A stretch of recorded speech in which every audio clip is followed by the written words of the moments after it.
हाय, आपके साथ मैं हूँ Surabhi Sharma. India TV YouTube channel subscribe करिए, बेल आइकन दबाएं। नमस्कार। तालिबान पर भारत कई मुल्कों से बात कर रहा है। अभी अभी भारत और ब्रिटेन के बीच डिस्कशन हुआ है। विदेश मंत्री एस जयशंकर और ब्रिटेन के विदेश मंत्री डोमिनिक राब ने पिछले 10 दिनों में दूसरी बार बात की है। अजीत डोवल की बात रूस से हुई है, चीन से हुई है। प्रधानमंत्री नरेंद्र मोदी ने पुतिन और एंजेला मर्केल से बात की है। इतना तो क्लियर हो रहा है कि अफगानिस्तान के मुद्दे पर भारत मूक दर्शक बनकर नहीं रहेगा। भारत एक्टिव रोल प्ले करेगा। अमेरिका ने हाथ खड़े कर दिए हैं। 7 दिनों बाद अमेरिका काबुल जा रहा है। चीन अपनी दखल बढ़ा रहा है, लेकिन भारत दर्शक नहीं बनेगा। नरेंद्र मोदी की कोशिश ऐसा महागठबंधन बनाने की है जिसमें बड़े बड़े मुल्क हो और जिसका लीडर हिंदुस्तान हो। तालिबान को ठीक करने के प्लान में नरेंद्र मोदी का रोल क्या होगा, अजीत डोवल का रोल क्या होगा, इस बेहद खास रिपोर्ट में आपको जरा तरीके से समझाते हैं। नरेंद्र मोदी का नेक्स्ट मिशन शुरू हो गया है। अजीत डोवल लीड रोल में है। पहले मोदी ने रूस और जर्मनी से बात की और अब डोवल ने चीन और रूस से डायरेक्ट बात की है। समझिए, तालिबान पर बात हो गई है। तालिबान पर सरकार की सोच क्या है, इसे खुद डोवल से सुनिए। 325,000 Afghan National Army and the police will deliver. It will hold together. It has been equipped. It has been trained. It has got officers who are sufficiently motivated, and it is felt that irrespective of what happens at the political level in Afghanistan, the strong military and the police will remain a disciplined force upholding the constitution and the democratic values of the Afghan state. This is an assumption. In last 12 months, I have met at least 15 to 20 top Pakistani security officials with the rank of Lieutenant General and above in different places and others. Not one of them has subscribed to this view that this army will be able to hold back, irrespective of the fact what is their weapons, what is their training level, what is this thing. They say there is a mismatch between the officers level and the cadres, and once the ethnic loyalties come up, once there's a transition of power, and again this will get probably it. To create a national army is a time-consuming process. It does not happen overnight. Doval ने जैसे जैसे सोचा था, डोवल ने जैसे जैसे बताया था, अफगानिस्तान में वैसे वैसे ही हुआ। 70,000 तालिबान के सामने 3.25 लाख अफगानी फौज ने सरेंडर कर दिया। जो लोग ये सोचते हैं कि अफगानिस्तान को लेकर नरेंद्र मोदी सरकार की तैयारी नहीं थी, उनको डोवल का ये बयान जरूर सुनना चाहिए। ये बातें कब की हैं, हम ये भी बताएंगे। उससे पहले ये देख लेते हैं कि अफगानिस्तान और तालिबान पर नई वर्ल्ड हेडलाइन क्या है। बाइडेन पर दुनिया का भरोसा कम हो रहा है और मोदी पर भरोसा बढ़ रहा है। लेटेस्ट इंटरनेशनल सर्वे यही दिखाता है। तालिबान आ जाने के बाद दुनिया का मूड बदल रहा है। अफगानिस्तान की इन तस्वीरों को पूरी दुनिया देख रही है। न्यूयॉर्क से लेकर लंदन तक और बर्लिन से लेकर कैनबरा तक इनका टेलीकास्ट हो रहा है। काबुल के यही वीडियो वर्ल्ड लीडर्स की रेटिंग डिसाइड कर रहे हैं। अफगानिस्तान में तालिबान के आ जाने के बाद सबसे लेटेस्ट सर्वे अमेरिका की एक एजेंसी ने किया है। मॉर्निंग कंसल्ट के सर्वे के मुताबिक तालिबान ने जो बाइडेन की क्रेडिबिलिटी को जबरदस्त तरीके से हिट किया है। बाइडेन की रैंकिंग ऑल टाइम लो हो रही है। दूसरी तरफ प्राइम मिनिस्टर नरेंद्र मोदी की रैंकिंग ऑल टाइम हाई हो रही है। नरेंद्र मोदी की अप्रूवल रेटिंग 70% पर चल रही है, जो दूसरे किसी भी वर्ल्ड लीडर से ज्यादा है। सिर्फ एक हफ्ते में नरेंद्र मोदी की रेटिंग 4% बढ़ गई है। नरेंद्र मोदी जिस तरह से एक एक भारतीय को बचा रहे हैं, जिस तरह से काबुल में ऑपरेशन देवी शक्ति चला रहे हैं, उससे मोदी की क्रेडिबिलिटी भी बढ़ी है और रेटिंग में भी इजाफा हुआ है। वर्ल्ड लीडर्स की अप्रूवल रेटिंग का ये लेटेस्ट ग्राफ देख रहे हैं आप। इसमें सबसे ऊपर डार्क रेड वाली जो लाइन है, वो नरेंद्र मोदी की अप्रूवल रेटिंग का ग्राफ है।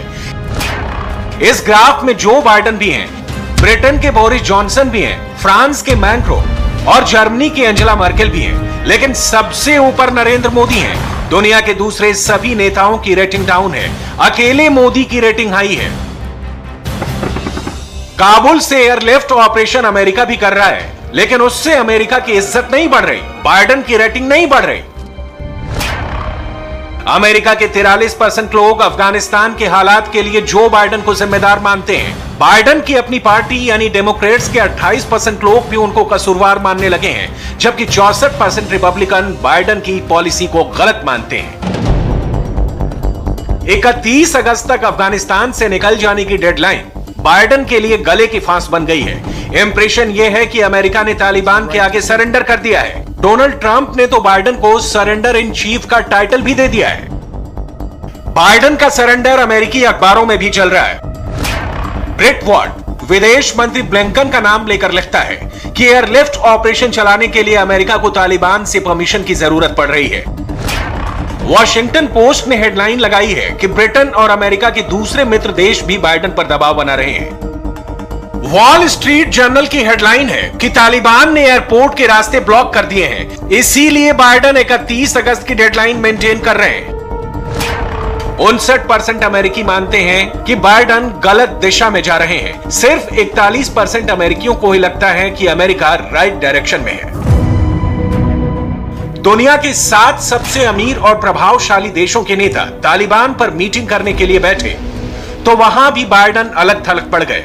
ब्रिटेन, फ्रांस, जर्मनी, इटली और जापान अफगानिस्तान को तुरंत तालिबान के हवाले कर देने के लिए राजी नहीं है। ब्रिटेन के प्रधानमंत्री बोरिस जॉनसन 31 अगस्त के बाद भी काबुल एयरपोर्ट पर अपने सैनिकों को रखना चाहते हैं, जबकि बाइडेन 31 अगस्त की डेडलाइन को आगे बढ़ाने के मूड में नहीं है। एक तरफ बाइडेन है जो किसी भी तरह अफगानिस्तान से निकल जाने के लिए छटपटा रहे हैं, दूसरी तरफ नरेंद्र मोदी हैं जो अफगानिस्तान से एक एक भारतीय को सुरक्षित निकालने का वचन दे रहे हैं। तालिबान पर नरेंद्र मोदी ने क्लियर लाइन खींच दी है। सत्य और असत्य, लोकतंत्र और आतंकवाद पर नरेंद्र मोदी की सोच खुद प्रधानमंत्री से सुनिए। जो आतंक के बलबूते साम्राज्य खड़ा करने वाली सोच है, वो किसी कालखंड में कुछ समय के लिए भले हावी हो जाए, लेकिन उसका अस्तित्व कभी स्थायी नहीं होता। वो ज्यादा दिनों तक मानवता को दबाकर नहीं रख सकती। ये बात जितनी तब सही थी जब कुछ आतताई सोमनाथ को गिरा रहे थे, उतनी ही सही आज भी है जब विश्व ऐसी विचारधाराओं से आशंकित है। नरेंद्र मोदी और अजित डोवल को मालूम है कि तालिबान का स्ट्रांग पॉइंट क्या है और वीकनेस कहां है। तालिबान के बारे में दावा किया जा रहा है कि उसकी फोर्स में 70,000 की जगह 2.5 लाख लड़ाके हो गए हैं, लेकिन इससे यह तथ्य नहीं बदल जाता कि तालिबान की फोर्स भाड़े की फोर्स है। वो अफगानिस्तान की नेशनल आर्मी नहीं है। तालिबान कुछ समय के लिए आतंक मचा सकता है, लेकिन अफगानिस्तान को चला नहीं सकता। ठीक वैसे ही जैसे तालिबान अमेरिका के इस ब्लैक हॉक हेलीकॉप्टर पर कब्जा तो कर सकता है, लेकिन उसे उड़ा नहीं सकता।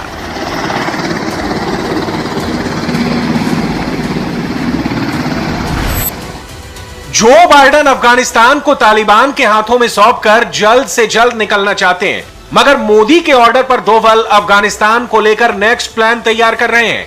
काबुल से एयरलिफ्ट इस प्लान का पहला स्टेज है, जल्द ही दूसरा स्टेज शुरू होने वाला है। तालिबान के अफगानिस्तान में रूस और चीन की इंपॉर्टेंस बढ़ रही है, तो मोदी पर दुनिया का भरोसा भी बढ़ रहा है। जिस दिन नरेंद्र मोदी ने रूस के राष्ट्रपति व्लादिमीर पुतिन से बात की, उसी दिन डोवल ने रूस और चीन के राष्ट्रीय सुरक्षा सलाहकारों के साथ वर्चुअल मीटिंग की। मोदी और पुतिन में 45 मिनट तक टेलीफोन कॉल हुआ। डोवल ने ब्रिक्स देशों के एनएसए के साथ काबुल पर डिस्कशन किया। अब डोवल की वर्चुअल मीटिंग का इंपॉर्टेंस समझिए। आपको याद होगा कि नरेंद्र मोदी ने पिछले साल ही BRICS counter terrorism action plan final कराया था। इस प्लान का पहला टेस्ट अफगानिस्तान में होने जा रहा है। डोवल का पहला टारगेट लश्कर-ए-तैयबा और जैश-ए-मोहम्मद जैसे आतंकी संगठनों को तालिबान के साथ अलायंस बनाने से रोकना है। इसलिए डोवल रूस और चीन को एंगेज कर रहे हैं। अफगानिस्तान में इस वक्त सिर्फ 3 देशों के दूतावास सुपर एक्टिव हैं। नंबर 1 रूस, नंबर 2 चीन और नंबर 3 पाकिस्तान। अमेरिका के अलावा इन्हीं 3 देशों के राजनयिक तालिबान से बात कर रहे हैं, मगर किसी भी देश ने अभी तालिबान की हुकूमत को मान्यता नहीं दी है। इन 3 देशों में से पाकिस्तान पर रत्ती भर भी यकीन नहीं किया जा सकता, मगर ब्रिक्स के मंच पर आतंकवाद के खिलाफ मोदी रूस और चीन का कमिटमेंट ले चुके हैं। 28 जुलाई की इस तस्वीर ने दुनिया भर में तालिबान और चीन के रिश्ते को लेकर बहुत क्यूरियोसिटी पैदा की थी। चीन का दखल बढ़ने से अमेरिका के निकलने की रफ्तार बढ़ी, लेकिन मोदी अलग मिट्टी के बने हुए हैं। भारत आतंक से भी लड़ेगा और अफगानिस्तान में अपना दखल भी रखेगा। यह मोदी का कमिटमेंट ही है, जिससे उनकी रेटिंग हाई हो रही है। और इस वक्त बड़ी खबर आ रही है, तालिबान को बड़ा झटका लगा है। अफगानिस्तान के पड़ोसी मुल्क ताजिकिस्तान ने तालिबान को मान्यता देने से इनकार कर दिया है। ताजिकिस्तान ने कहा है तालिबान ने अपने सारे वादे तोड़ दिए हैं, तालिबान सिर्फ अपनी हुकूमत चाहता है। तालिबान ने पहले ताजिक लोगों को सरकार में शामिल करने का वादा किया था। पाकिस्तान के विदेश मंत्री शाह महमूद कुरैशी से भी मिलने के बाद ताजिकिस्तान का रुख नहीं बदला। खुफिया जानकारी के मुताबिक ताजिकिस्तान ने पंजशीर को सैन्य मदद भी पहुंचाई है, क्योंकि पंजशीर वो इलाका है जहां ताजिक बड़ी संख्या में रहते हैं और इस वक्त तालिबान और पंजशीर के बीच जंग जारी है। एक तरफ तालिबान के लड़ाके हैं, दूसरी तरफ पंजशीर के 2 कमांडर अहमद मसूद और सालेह मोर्चा थामे खड़े हुए हैं। पंजशीर से युद्ध के मैदान की आज की क्या तस्वीर है, कौन किस पर भारी पड़ा है, पूरी आंखों देखी रिपोर्ट।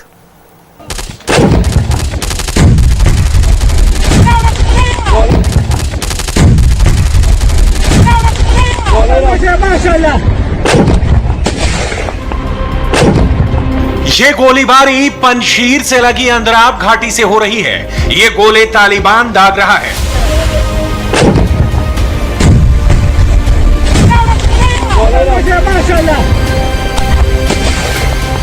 आर्टिलरी सेलिंग की बाकायदा वीडियो रिकॉर्डिंग भी की जा रही है।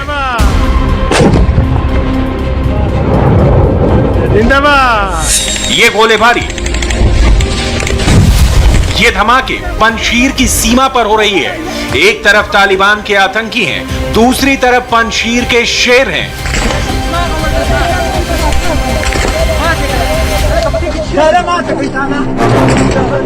नॉर्दर्न अलायंस की हिम्मत तोड़ने की तालिबान पूरी कोशिश कर रहा है, लेकिन जितने गोले तालिबान दाग रहा है, पंजशीर के इरादे उतने मजबूत होते जा रहे हैं।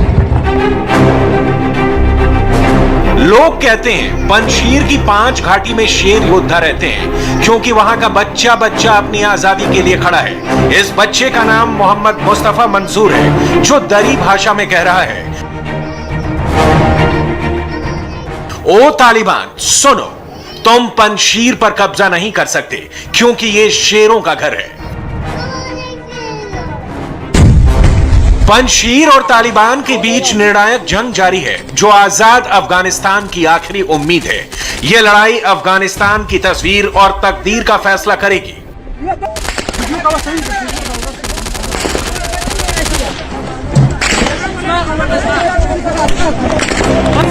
इस वक्त पंजशीर और तालिबान के बीच सबसे जबरदस्त भिड़ंत अंद्राब घाटी में चल रही है। अंद्राब जिला बघलान जिले में है। पंजशीर प्रांत की सबसे लंबी सीमा बघलान से मिलती है। इस जगह पर तालिबान ने अपनी तोपें फोर्स लगा दी हैं। बघलान के 3 जिलों में भी तालिबान और नॉर्दर्न अलायंस की जंग जारी है। तालिबान ने बड़े आराम से काबुल पर कब्जा कर लिया, लेकिन पंजशीर उसके लिए सबसे बड़ी चुनौती है। तालिबान पंजशीर की हिम्मत तोड़ने के लिए फेक प्रोपेगेंडा का भी इस्तेमाल कर रहा है। तालिबान ने हाल ही में दावा किया था कि उसने पंजशीर को चारों तरफ से घेर लिया है, जबकि सच्चाई क्या है वो इस रिपोर्टर से समझिए। यह रिपोर्टर पंजशीर घाटी के लगे हुए गुलबहार जिले से रिपोर्टिंग कर रहा है, जो बता रहा है कि पंजशीर घाटी के इस तरफ तालिबान नहीं पहुंचा है।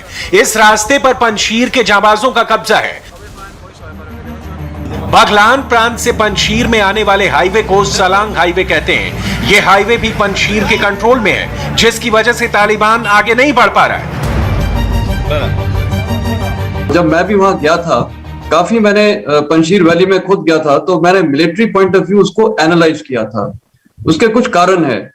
एक तो वो जो वैली है उसके जो एंट्री बहुत ही नैरो है, एक ही एंट्री है जो सदर्न साइड से काबुल से एंट्री है, बहुत नैरो है, और उसके दाएं बाएं पूरे पहाड़ हैं।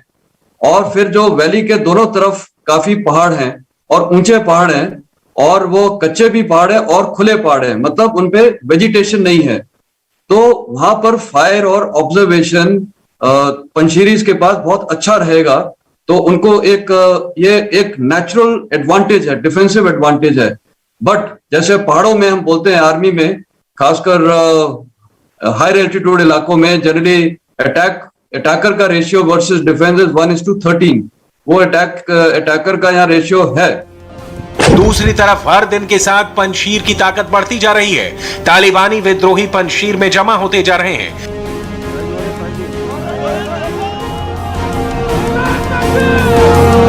ये पंजशीर की सेना है जो बगलान में तालिबान के खिलाफ जंग के लिए बढ़ रही है।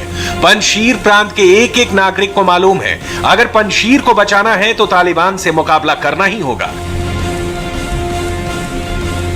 पंजशीर के पास अफगान की स्पेशल फोर्स के सैनिक हैं। उनके पास जंग का 40 साल पुराना अनुभव है, और सबसे बड़ी बात लड़ने की, जीतने की वजह है।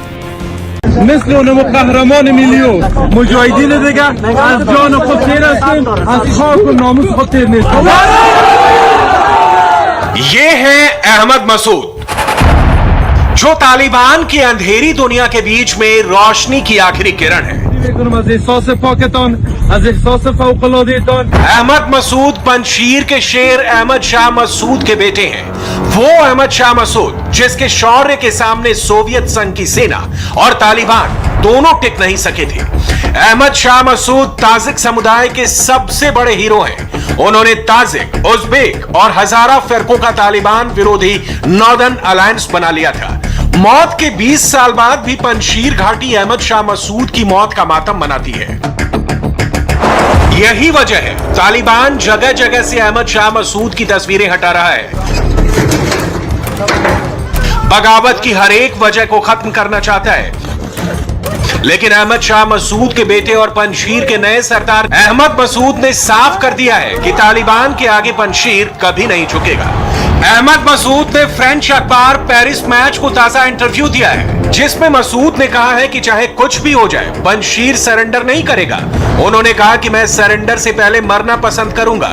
इंटरव्यू में अहमद मसूद ने कहा कि उन्होंने तालिबान के कब्जे से पहले अमेरिका और नाटो से हथियार मांगे थे, लेकिन उनको मना कर दिया गया, और अब यही सारे हथियार तालिबान के कब्जे में हैं। तालिबान से बातचीत वाले सवाल पर मसूद ने कहा, जंग के दौरान भी हम बात कर सकते हैं। मेरे पिता भी अपने दुश्मनों से हमेशा बात करते रहते थे। तालिबान से समझौते वाले सवाल पर मसूद कहते हैं, अगर तालिबान महिलाओं को, अल्पसंख्यकों को उनके हक देता है, लोकतंत्र और खुली सोसाइटी के लिए तैयार होता है, तो इसमें तालिबान का ही फायदा होगा। तालिबान की आप नेचर देखें, उनकी साइकी देखें, उनकी आइडियोलॉजी देखें, उनका बिहेवियर देखें, तो वो ऐसे लोग नहीं हैं कि रियल पावर शेयर किसी के साथ भी करेंगे। ठीक है, कोई छोटे टर्म का समझौता हो सकता है, क्योंकि वो चाहते हैं कि रिकॉग्निशन कुछ गवर्नमेंट्स का मिल जाए, उनकी सरकार ठीक से बन जाए काबुल में, और कम से कम चाइना, रशिया, उज़्बेकिस्तान वगैरह उनको रिकॉग्नाइज कर लें, और तब वो आगे बढ़े।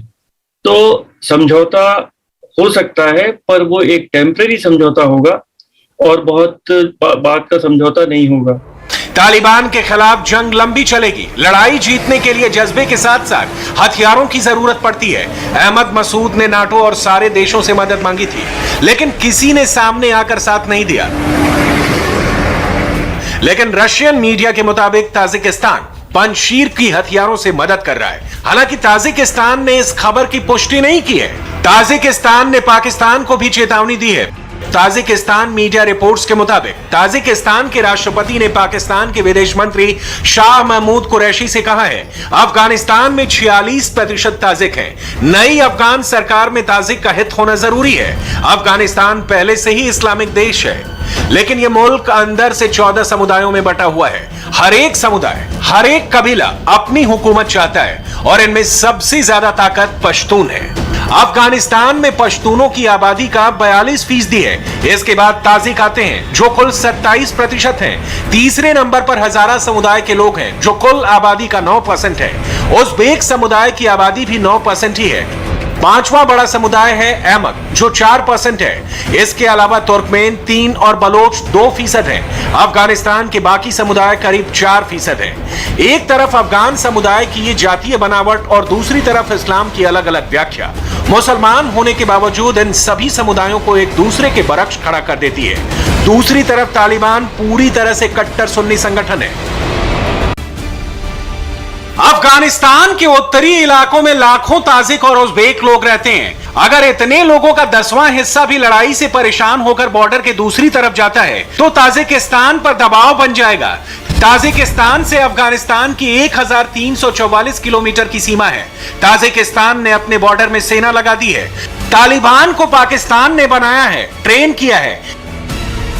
ऐसे में पंजशीर में चल रही जंग में पाकिस्तान का सबसे ज्यादा इंटरेस्ट है। जिस वक्त दुनिया भर की मीडिया, पत्रकार अफगानिस्तान से निकल रहे हैं, ठीक उसी दौर में पाकिस्तान से हर रोज नए पत्रकार तालिबान का गुणगान करने आ रहे हैं। ये पाकिस्तान के खैबर न्यूज चैनल के संवाददाता हैं जो दावा कर रहे हैं कि वो पंजशीर के गेट पर खड़े हैं और 3 दिन से तालिबानी फोर्स यहां पर डटी हुई है। पंजशीर कभी भी गिर सकता है। अब पंजशीर को लेकर पाकिस्तान के अंदर क्या चल रहा है वो भी देखिए।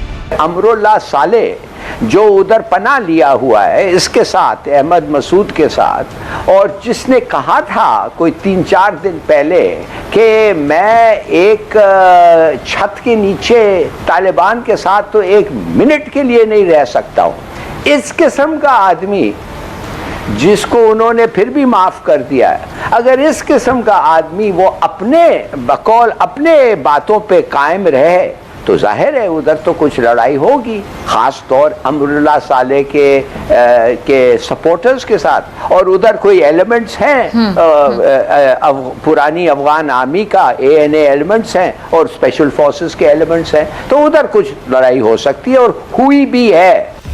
पाकिस्तान चाहता है कि तालिबान में उसके सभी विरोधी शामिल हों ताकि उसका विरोध कोई ना कर सके। नई तालिबान सरकार में अगर ताजिक, उज़्बेक, हजारा और तुर्कमेन जैसे समुदाय शामिल होंगे तो तालिबान को इंटरनेशनल मान्यता मिलेगी। लेकिन पंजशीर को तालिबान की गुलामी कबूल नहीं है। पंजशीर का इतिहास उसको इतना मजबूत बनाता है। इस घाटी से ऐसे जांबाज योद्धा पैदा हुए हैं जिसके सामने बड़ी से बड़ी सेना को झुकना पड़ा है। 1750 में अहमद शाह अब्दाली ने पंजशीर पर आक्रमण किया था, लेकिन बाद में अब्दाली को भी समझौता करके पंजशीर को अपनी सल्तनत में मिलाना पड़ा। इसके बाद 1870 में अंग्रेजों को यहां पर हार मिली, फिर सोवियत सेना पंजशीर में हारी। इसके बाद तालिबान भी पंजशीर जीत नहीं सका। ताजिक समुदाय, अहमद शाह मसूद और अब अमरुल्लाह सालेह का गढ़ बनी पंजशीर घाटी की जियोग्राफिकल लोकेशन ऐसी है कि तालिबान उसे कभी नहीं जीत सके। पंजशीर की आबादी 1,73,000 है। पंजशीर 7 प्रांतों से घिरा हुआ है। पंजशीर में नाटो, अमेरिकी और अफगान सेना के बेसिस थे जो अब पंजशीर फोर्स के कंट्रोल में है। पंजशीर के पास आर्टिलरी, टैंक, मिसाइल मौजूद हैं। 20 साल पहले पंजशीर की सेना काबुल में दाखिल हुई थी तो तालिबान सत्ता छोड़कर भाग गया था। तालिबान को 20 साल बाद भी पंजशीर का डर सता रहा है और अब अफगानिस्तान में पंजशीर ही आखिरी उम्मीद है। वो बेहद डराने वाले हैं, लेकिन कुछ लोग अपनी सियासत चमकाने में कोरोना को नजरअंदाज करते हुए आगे बढ़ते जा रहे हैं।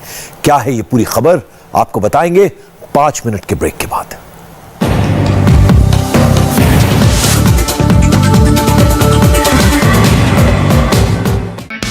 हाय, आई एम सुरभि शर्मा। खबरों से अपडेट रहने के लिए India TV YouTube channel subscribe करिए, साथ में बेल आइकन जरूर दबाएं। जुड़े रहें इंडिया टीवी के साथ।